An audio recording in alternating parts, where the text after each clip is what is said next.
Ya Rabbel Alemin, biliyoruz sana kaldıracak ellerimiz, sana bakacak yüzlerimiz, seni zikredecek dillerimiz yoktur.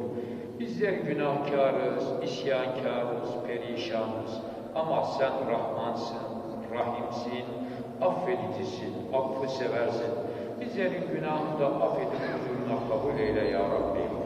Hazreti Adem Aleyhisselam'dan bugüne kadar gelip geçmiş bütün peygamberlerimizin, sahabe, tabi'in, tebe tabi'in, hulefai raşidin, kuffar, ulema, veliyullah, şüheda. Bilhassa şu mübarek günlerde ve gecelerde toprak altında çürümüş, isimleri unutulmuş, nesilleri kesilmiş, bir Fatiha okuyup gönderecek kimsesi kalmamış. Ya Rabbi, yok mu bana bir Fatiha okuyup gönderecek diye garip garip düşünen ehli imanın da ruhlarına edelik seması ile ya Rabbi. Hastalarımıza şifa, dertlerimize deva, borçlarımıza eda nasip eyle. Bi hurmetil Fatiha.